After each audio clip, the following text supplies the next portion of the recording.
बिस्मिल्लाहिर्रहमानिर्रहीम। अस्सलामु अलैकुम वरहमतुल्लाहि वबरकातुहू। मुबाशरत के लिए हिकमत भरी बातें। दौरान मुबाशरत अगर मर्द का अंजाल जल्द हो जाता हो तो उसे चाहिए कि चने ज्यादा खाया करे। मुबाशरत के दौरान मर्द का उज़्व तनासुल ढीला हो जाता हो तो उसे चाहिए कि मुबाशरत से पहले कुछ देर सो जाया करे, यानी नींद पूरी करके मुबाशरत किया करे।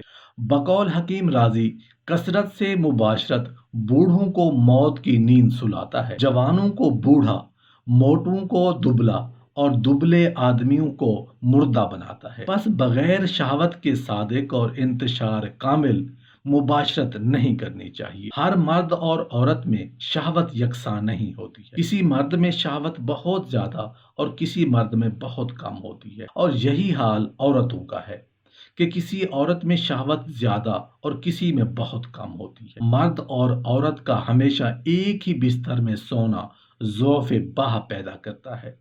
किसी गैर के मकान में या किसी ऐसी जगह जहां अचानक किसी के आ जाने का खौफ हो, मुबाशरत ना करें। ऐसी हालत में लुत्फ़ मुबाशरत हासिल नहीं होता और कमजोरी पैदा होती है। भरे हुए पेट की हालत में मुबाशरत करने से अव्वल तो अंजाल जल्द हो जाता है, दूसरे ज़ौफ़ मेदा, ज़ौफ़ हजम, वर्म जिगर और शिकम वगैरह और अमराज पैदा हो जाते। खाना खाने के 3 से 4 घंटे बाद मुबाशरत करनी चाहिए। हालत जनाबत यानी मुबाशरत के बाद गुस्ल करने से पहले कोई ग़िज़ा खा लेने से निस्यान यानी भूल का मर्ज पैदा होता है। पेशाब जोर से मालूम होने के वक्त मुबाशरत करने से मसाना और पेशाब की नाली में अमराज पैदा हो जाते हैं, और पाखाना जोर से मालूम होते वक्त मुबाशरत करने से बवासीर वगैरह अमराज मकाद लाहक हो जाते हैं। अगरचे मर्द की मुबाशरत की ख्वाहिश पूरी हो जाती है, बसा औकात उस नामुकम्मल मुबाशरत से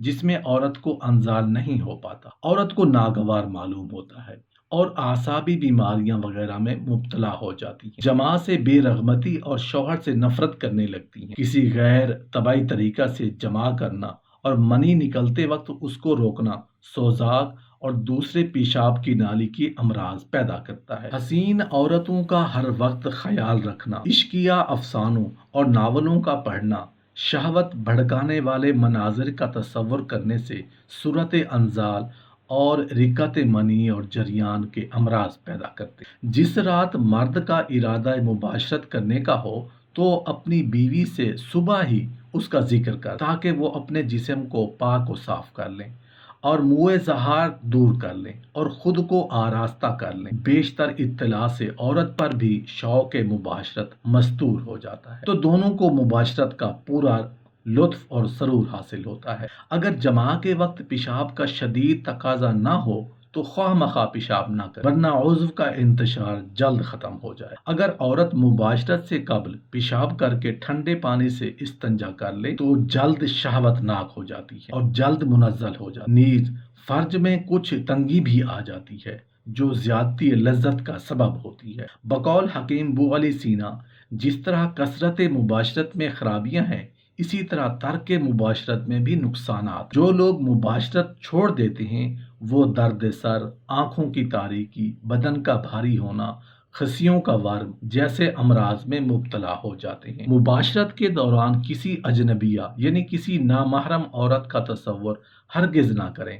ऐसा करना सख्त गुनाह है और ये भी एक किस्म का जिना है। मुबाशरत के लिए ऐसा मकाम होना चाहिए जहाँ कोई दूसरा शख्स, मर्द, औरत, समझदार बच्चा या बूढ़ा ना हो। बाज़ उलमा ने ना समझ बच्चों, जानवरों या सोए हुए लोगों की मौजूदगी में भी जमा करने को मना फरमाया है। शौहर का बीवी से और बीवी का शौहर से कोई पर्दा नहीं। मर्द अपनी बीवी का सर से लेकर पैर तक सारा बदन देख और छू सकता है। इसी तरह औरत को मर्द के हर हिस्सा बदन को देखना और हाथ से छूना जायज है, ख्वाह शहवत के साथ हो या बगैर शहवत के। मुजामियत कम ही करना हर हाल में बेहतर है, क्योंकि मुजामियत में जो चीज खर्च होती है वही रोगन हयात है। चराग उमर उसी से रोशन हो रहता है। सूरत अंजाल से बचने के लिए खट्टी चीजें ज्यादा न खाया करें। बुखार की हालत में मुबाशरत करने से बदन में हरारत बढ़ जाती है और दिक की सूरत अख्तियार कर लेती है। मुबाशरत के बाद कोई मुर्गन और शीरी ग़िज़ा,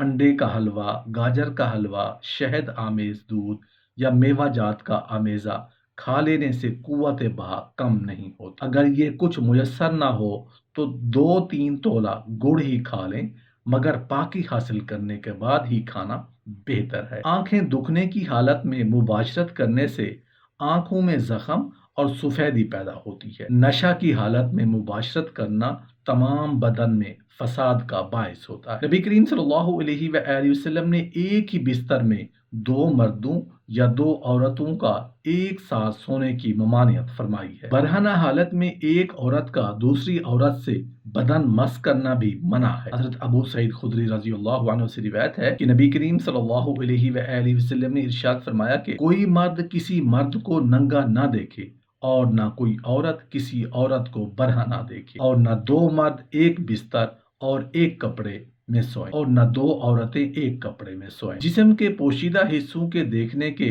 باب میں نیز ریاض الصالحین میں واضح الفاظ کے ساتھ حدیث میں 10 سال سے زیادہ عمر کے بچوں کو الگ الگ بستروں میں سلانے کی ہدایت آئی ہے، اور یہ حکمت و مصلحت ہر ذی ہوش کی سمجھ میں آنے والی ہے۔ بدن سے بدن مس ہونے میں جو لذت آفرینی ہے اس کا سد باب اور پیشگی ازالہ ان حدیثوں کے ذریعہ ہوتا ہے، اور مرض کے پیدا ہونے سے پہلے اسباب مرض کا تدارک ہے۔ احتیاط کا تقاضا ہے کہ اس زمانے میں سختی سے ان انمول ہدایتوں پر عمل کیا جائے، اور سمجھدار بچیوں کو سختی کے ساتھ علیحدہ علیحدہ بستروں میں سونے سلانے کا اہتمام کیا جائے۔ ایک مرد کا کسی دوسرے مرد یا لڑکے کے ساتھ منہ کالا کرنا اور اپنی شہوت کی آگ کو بجھانا لواطت یا اغلام کہلاتا ہے۔ یہ خبیث عادت سب سے پہلے حضرت لوط علیہ السلام کی قوم میں پیدا ہوئی، کہ جس کو حضرت لوط علیہ السلام نے اللہ کے حکم سے روکنے کی کوشش کی